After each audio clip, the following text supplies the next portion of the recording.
Welcome friends to Kansagara Academy. CA Final AFM May 24 exam is over.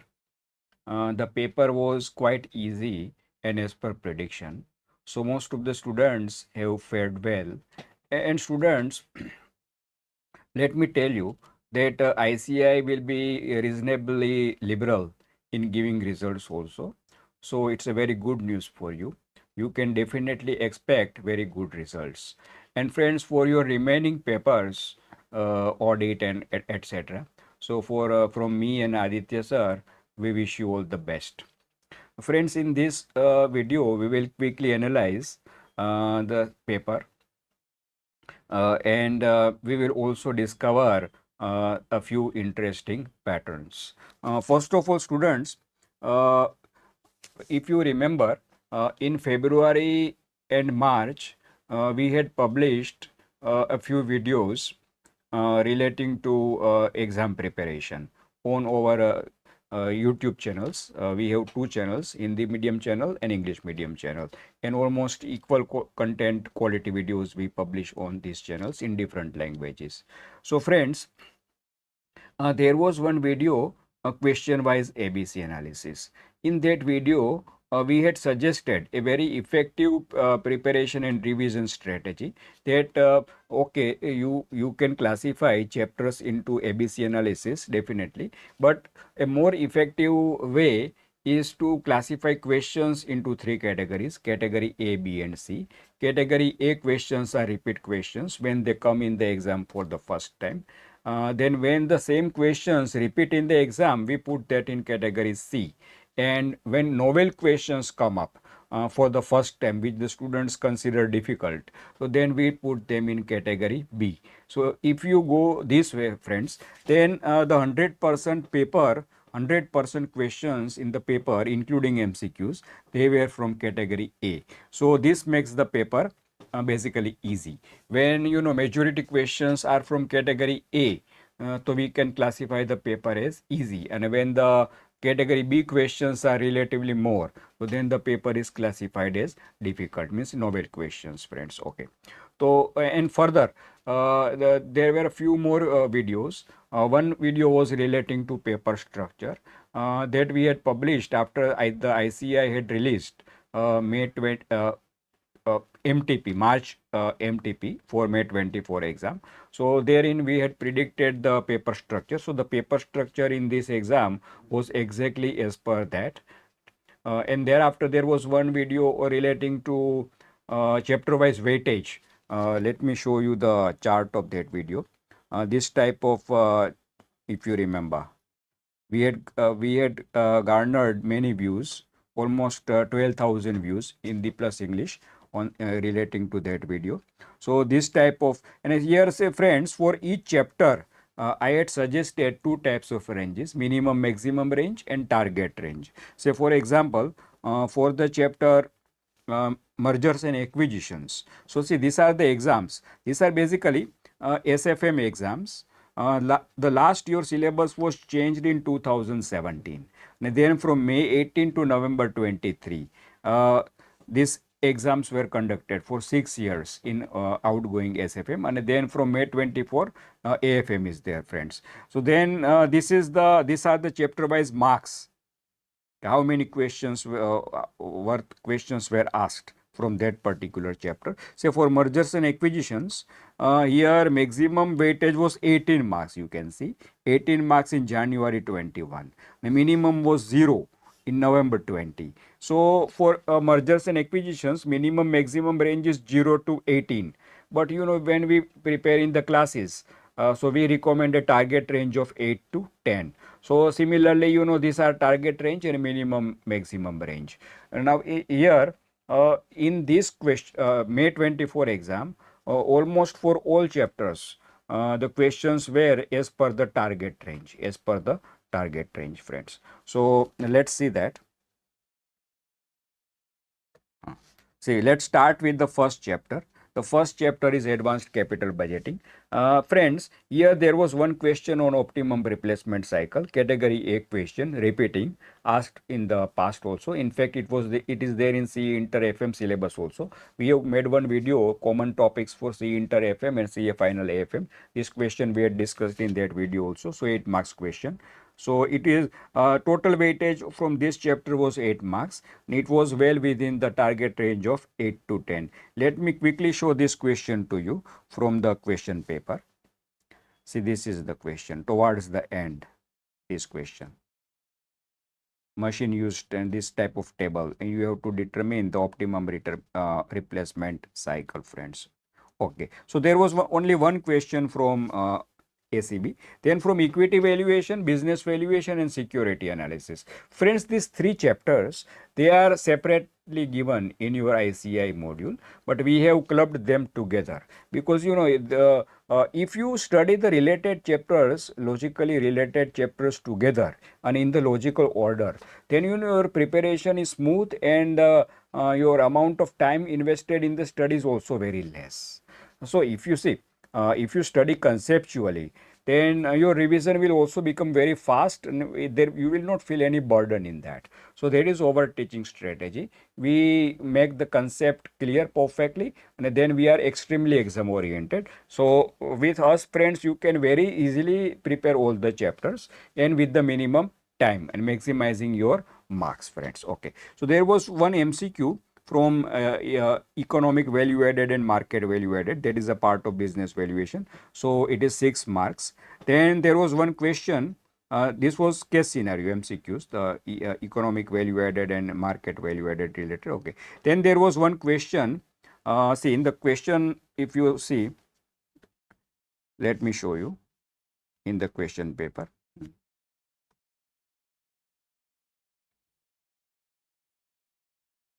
See, this is the second part. In the first part, friends, there were 5 case studies, 5 case scenarios, and each case scenario, there were 3 questions. So weightage 6 marks. And a total 5, so 30 marks and 15 questions. And all the case scenarios were repeating, friends. So that was as per the predicted paper structure. Then, friends, comes the second part. In the second part, there were in total 6 questions, first compulsory. Then out of remaining 5, you have to opt 4. So each question weightage was 14 marks. So total 5 questions, 70 marks. That's it. So this question, friends, see, this is a slightly ambiguous question. I asked in the past many times. So first you have to determine using CAPM, you have to determine the required rate of return. Then in different scenarios, you have to use the constant growth dividend discount model, Gordon growth model, and then you have to determine the intrinsic value, compare it with the price and decide buy, hold or sell. So this question, friends. So it was for 6 marks. Then the one question on exponential moving average from security analysis chapter. So that was also for 6 marks. Let me show you quickly, friends. This question, question 2A. So here you have to apply that formula, prepare the table, apply formula, calculate exponential moving average, and then you have to comment. So that's, so the total weightage from equity valuation, business valuation and security analysis is 18 marks and it is well within the target range of 18 to 28 marks. Thereafter, friends, from mergers and acquisitions chapter, there were 2 questions. In one question, you had to calculate the true cost of merger, and in the another question, maximum price and minimum price of the equity shares. So now both were repeating questions, means were seen earlier. So the total weightage was 10 marks, 4 plus 6, and it is well within the target range of 8 to 10. So let me show you these questions, friends. See this question.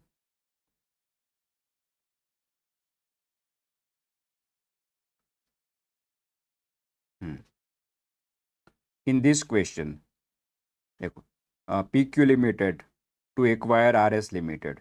So here you have to calculate the true cost of merger. And thereafter in the last question,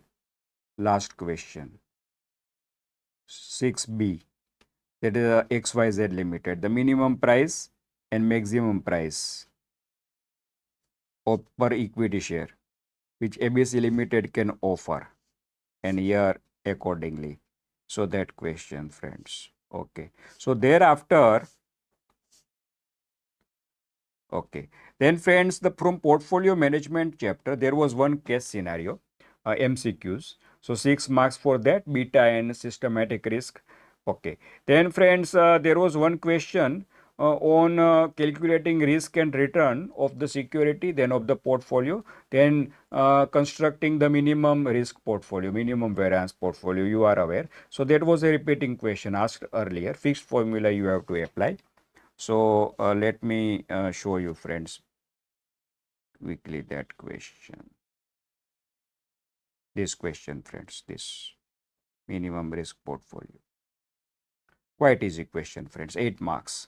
So total weightage from portfolio management, 20 marks. Thereafter, one more question was there, that is the calculating beta first, then required return, and then intrinsic value.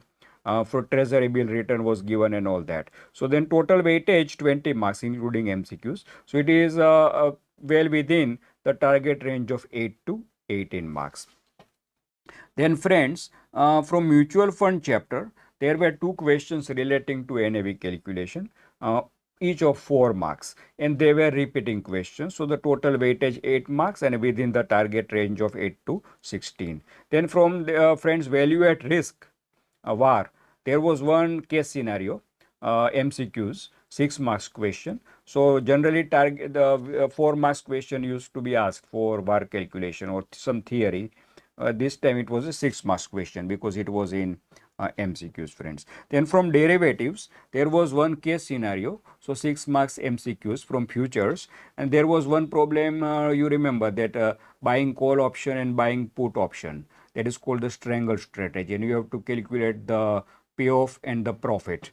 So total 12 marks weightage, and it is well within the target range of 8 to 12 marks. Then from Forex, friends, there was one case scenario, 3 MCQs, so 6 marks. That was on international investing. Even we had published one video in the just few days ago, the last day a strategy for exemption. So there also we had recommended preparing category A questions first and thereafter category B questions. See, in fact, see, when you prepare for the exam, it is not the right strategy to complete fully each chapter and then next chapter. That is not the right strategy. First of all, you should complete the category A chapters quickly because that you have solved earlier also many times, and thereafter as the time permits you have to look into category B questions. So this strategy worked perfectly well in this exam because 100% questions were from category A. Generally in every exam, category A has a minimum weightage of 60 to 70 marks, friends, 70 marks. Then the calculation of number and cost of GDR, applying the cost of equity formula. So there is a typical question repeating. Now there was one theory on International Finance Center, IFC, 4 marks. So the total weightage from Forex was 14 marks. It is well within the target range of 14 and 28. So let me show you briefly these questions, friends. This GDR question and the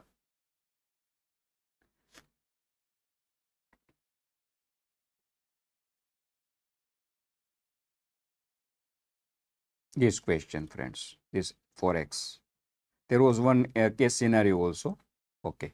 Now, friends, for Forex, what we observed is that the students they find Forex chapter difficult. Actually, it is not so. Forex chapter is very easy. So, if you study in the right way with the right steps, then friends, no chapter is difficult, and it is never advisable to completely drop a particular chapter from the studies. So see here, and many students said that there were no questions, almost no questions from Forex. It is not so. There were 14 marks questions from Forex, and to what extent the weightage of a particular chapter fluctuates in the exam, that also here it is worth showing. Let me show you from Forex itself.